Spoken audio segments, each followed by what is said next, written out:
So I have been kind of talking for a while and sharing little bits and pieces on Instagram and Twitter about the fact that I've been doing bullet journaling for about the last 7 months or so. I've been intending to talk about it in a video, so I figured now at the beginning of the year when we're all feeling a little bit more productive and maybe need something to help guide us in that would kind of be the perfect time.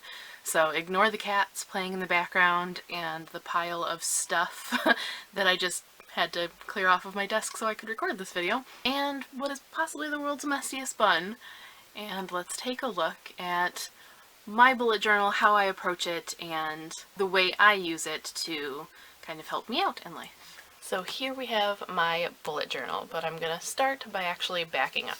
Before we get into what led me to bullet journaling, I need to talk about what I tried before and why I needed to move on.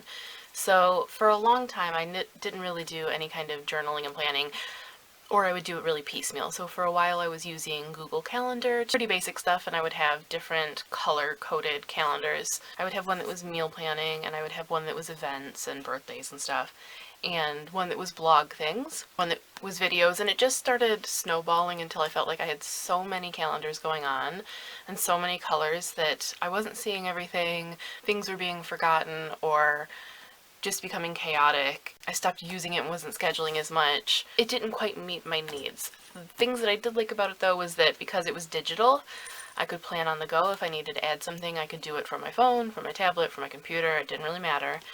And I liked that I could move tasks. So if I decided not to do a certain blog post on a certain day, I just dragged it and dropped it, and that was really nice. And I do like digital planning things kind of supplementally, so I still use Evernote, I'll still use Google Calendar if I need to, and I still make lists and things on the go, but I found that when I do things digitally, I forget about them if it's not physical and in front of me. So though I do use and like those things, they just don't work for me on a kind of practical level. I'm a pen and paper person. So then I would have various notebooks and post-its, and I had a physical calendar that I would write everything on, and again, I would forget to use it. It didn't work for every purpose that I had, so I would have, a calendar for writing certain things, but then I would have a notebook for planning and blog ideas and things like that, and I do still have that and use it. I didn't pull that one out. Maybe I'll talk about that one some other time, but it's kind of more project oriented. But I would still have, little bits and pieces of paper flying everywhere, and none of them were easily accessible. I would lose them, I'd forget them. Again, it just wasn't really working for me. So the beginning of last year, one of the publicity companies I've worked with before for book things sent out planners to a lot of the people that they'd worked with. And they're just really kind of basic. They have page for dates to remember, for your goals and notes for the month, a big calendar, and then bi-weekly spreads, so 1 week per page. And I used this for most of the year. You kind of see some of my style of things that's starting to happen and where I'm starting to realize that I need a little bit more organization, adaptability. I really liked this. I liked having this, and it was completely dedicated to blog things for the most part, which was really good. But again, I still had other notebooks for meal planning and lists of things that I needed to do or wanted to buy or whatever. Randomly, I think it maybe popped up in my Instagram, I started seeing bullet journaling. And I had been seeing a lot of the different planner things pop up. There was one girl that I followed who got really into the planner movement with the stickers and all of that, and that I didn't like so much. I could understand the appeal of it, and I have a lot of the supplies for it, so from that perspective, I kind of liked it, but I still didn't like the sort of prescribed thing, which you get with this as well. I've got these little boxes that I need to make everything fit in, and I don't really have any blank paper to make lists. I mean, I've got the goals and notes, but it's not really enough, and I'm constantly having to flip back and forth between things, which is why I had all of these little post-its, because I could mark things that I needed to remember for that month, and I could easily find the month. So once I started seeing the bullet journaling, I moved on. I set this aside, even though I really liked it, and thought I would give that a try. Now, this was just a notebook that I already had, and I thought before I start going and buying, new journals and things like that, I'm going to use what I've got and see if I like it. So that was what I did for about the last 6 months of the year. This wasn't the greatest notebook for it because it's a very, very thin paper. Things bleed through. It's also very small, so I couldn't always fit the things I wanted to fit. But I did this from kind of late June, early July into November, but I kind of petered off a little bit in November. And what I really liked about bullet journaling was I could pull in other things. I could have little artistic moments if I wanted, but I didn't have to. I had trackers and things, and so that was really nice for me, and I liked that, you know, I could change things up and do what I wanted. This is how I organize blog events, by the way. This is the analog version of being able to drag and drop your event to the day you want it when you change your mind.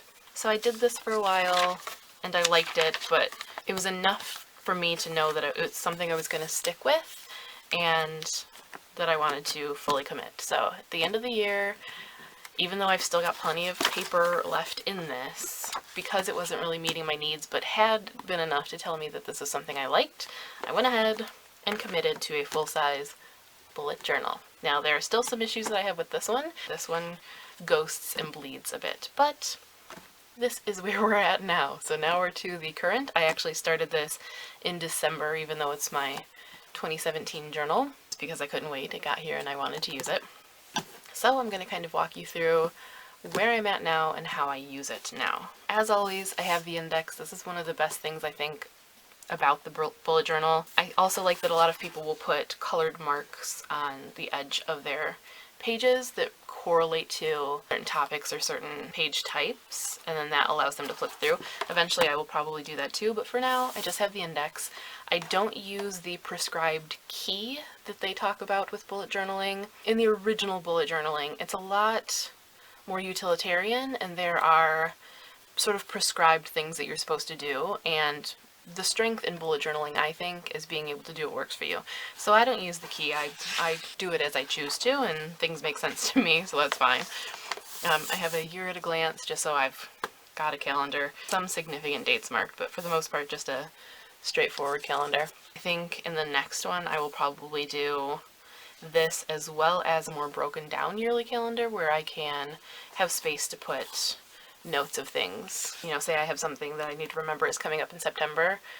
I don't really have anywhere to mark it unless I make a page of things not to forget, which I probably should do.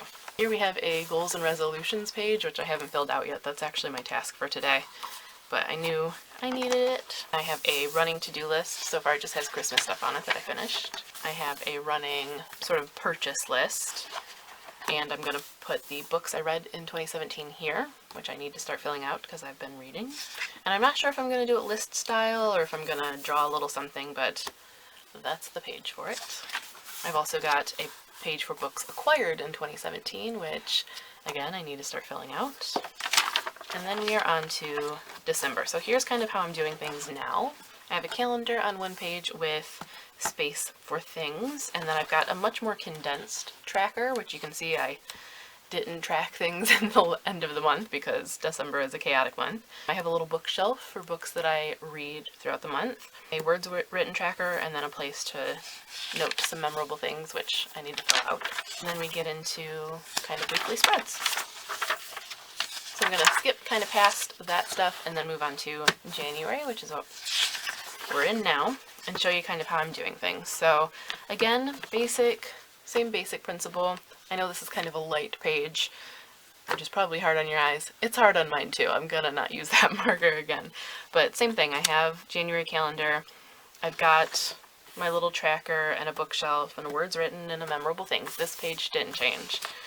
This one I kind of broke down a little bit more into my planned TBR or to be read, and a little note box for books received. I know I already have a full page for that, but this one, you can see that right there, allows me to remember when I got it, and if it was a gift, I can also note from who. And then I have notes and upcoming boxes.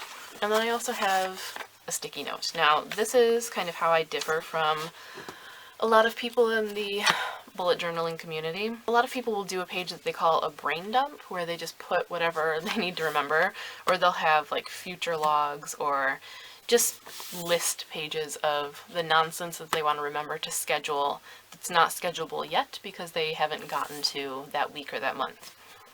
I don't want to waste pages on things like that are very messy and that are just kind of inane little things. So instead, I kind of plan things out on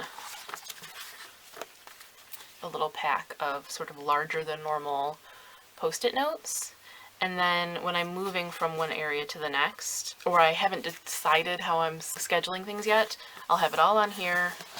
I can transfer it to my calendar, I can transfer it to my weekly pages, and then cross it off once I've done so, and it just can keep getting moved forward. So if I didn't do everything here in this week, then I take it off, move it on to the next week. So that's kind of one of my little changes that I make to the basic format of bullet journaling. Here we have my top and bottom books of 2016. These are both videos. I will link them up for you, as well as honorable mentions down here. Again, that's a video. This one was ridiculously long, my negative ones. Whoops. Here we have the first week of January kind of planned out, and one of my goals and resolutions that wasn't written on that page yet, but I have a goal of trying to wear all of the lipsticks that I own and decide which ones are keepers. So I've been posting pictures on Instagram, and I've been kind of keeping track of them. This is another way for me to kind of look back and see what I've worn, so I'm not doubling up or saying, you know, did I wear that one red, and if so, when did I wear it? Or, you know, I wore a pink lipstick at the beginning of this month. What was it? Because I really liked it. They're all noted here so I can see the whole thing at a glance. I left the back page of this blank because I have a feeling I'm going to spill over. I have a lot of lipsticks, but if I don't, what I'll use this one for is my favorites and just do little kiss prints, I think. So that's kind of the plan for that. Here I moved on to doing my weekly spread on one page instead of two, and I feel like this is working a little bit better for me. I can fit everything that I need. I kind of got rid of the sort of daily trackers that I had been doing, which look like this. I would have little bars that I could mark, or in this case I started doing little sort of chunks of time that I could mark off with what I was doing. I realized that I really wasn't using that enough to make the time spent making it worth it. Maybe eventually I'll make myself some stickers that I can just print out and stick in to do it for when I feel like I need to get a handle on the time that I'm spending. But for the most part, I've done it long enough to kind of know where I'm spending time wisely and where I'm not, and it became a little bit useless for now. The great thing about bullet journaling is I can change it week to week. Nothing is set in stone. It's a blank empty page that I can do what I want with. So if I decide this doesn't work, then I change it. If I want to add something to it, then I do so. That is what has been the real strength of bullet journaling for me. So again, just a plain old week that I liked enough that I pulled it over onto this week too, which is a fresh blank page that I haven't done anything to yet because this is today. We're just now starting. So today really what it'll say is record a bullet journal video and then I'll check it off. So this is where we're at now. I have my little post-its of things that I need to add in. I have plans for some sort of bigger, they call them collections, when you've got, you know, your little lists like my books acquired and things like that. This is a collection. I have some plans for other collections that I want to incorporate. I also want to use this more for planning. So if I have a video in mind, you know, I want to use it to make notes and kind of storyboard things out. But as you can see, I change things up all the time as needed. That's really what helps it work for me. You don't have to do fancy layouts, you don't have to do all kinds of colors.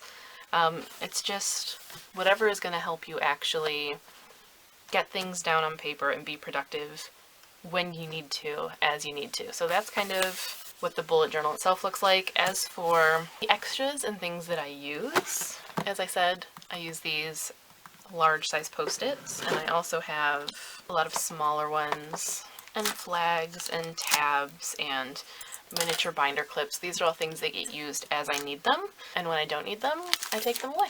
One of the reasons I started bullet journaling was because I have a lot of craft and office supplies, something I've always been obsessed with, but that was compounded by the fact that when I was in college I was a tutor, and that came with a voucher for the bookstore, and I would buy every office supply and little bit and bob my little heart desired.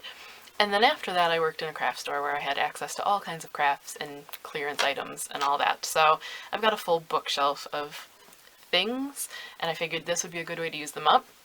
And I kind of pulled out some of the bits that I thought most appropriate to bullet journaling and put them in this little makeup bag. So in here I've got various washi tapes of all kinds, lots of them. There's a lot in here.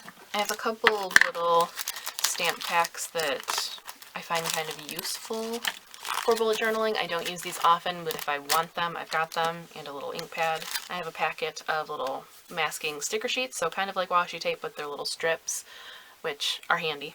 And I have a little pair of travel scissors. These I don't use a ton, but you know, some days, especially in nice warm spring and summer days, I'll take my bullet journal outside and kind of work on it for a bit and just take this with me because it's nice and portable and has everything that I want when I want to get a little more crafty. You'll probably have noticed in my bullet journal I don't do a ton of the sketching and crafting. I know a lot of people use it for art therapy. I use it for kind of hand lettering and little sketches, but if I want to actually sketch, I'm going to use a sketchbook for that. And my last bit of regular supplies is this bit of ridiculousness. As I said, I have a problem with craft supplies and office supplies, so I've got like an absurd amount of markers and pens. This has always been the case. I do use these. These aren't just for bullet journaling. These are things I already had. I didn't buy any for bullet journaling. These are things that I use in, you know, card making or drawing and art things. But I just keep them all together, keep them on my desk next to my bullet journal. And when I'm working on a new layout, I'll normally pick a couple of colors, and those will be my colors for the week. If I need to take my bullet journal with me, I can grab my couple of colors and toss them in my purse. So those are the kinds of things I need. You obviously do not need any of this nonsense for a bullet journal. All you need is your notebook and a pen or a pencil. That's literally it. So there you have it. That is what I do with a bullet journal. I don't follow all the rules. I think the best thing about it is its adaptability and its versatility so that you can really make it work for you as you need it when you need it. So if you don't need to do all of the craziness, then you don't, and when you want to do all the craziness, then you do, and you just kind of take it as it comes and have everything kind of gathered together. So I think that it is a very useful tool. I know some people feel like it's a waste of time and that people put so much time into them that they could be using to be productive, but I think it just depends on how you look at it and how you approach the idea of journaling and of organization. So if it's just something utilitarian that you want, a bullet journal can be that, but it can double as art therapy and lettering practice and a sort of visual diary of your life. And so if you don't want to put all that time into it, then don't. And if people do, it's not that they're wasting time that they could be being productive. They're actually multitasking. They're journaling and they're doing the things that they want to do, like art therapy or hand lettering practice or those other things I mentioned. So it's all in how you approach it, and I know it doesn't work for everybody, and some people like to be digital, but if you like things on paper and you feel like you have a million notebooks going and you can never find where you put a certain list, I'm telling you, look into bullet journaling, because this is the only thing that I've ever stuck with for more than a few weeks, and I love it. So definitely something to check out. But that is all for this look at my bullet journal. If you would like to see more things like this, if you want me to show you updates every now and then, or favorite layouts that I use or things that I do in the journal, let me know and I'll try to work in videos like that every now and then. And if you have favorite things that you do and ways that you use your bullet journal, please tell us about them in the comments or leave links to your Instagram or wherever it is that you share it if you share it, because I would love to check it out, and I know other people who are looking to start one are constantly on the lookout for inspiration. Lord knows that I watched a million videos and looked at like all of the Instagram posts I could find and was just kind of enthralled by the whole thing. So yeah, let's add to that. That's all for now. Until next time, thanks for watching.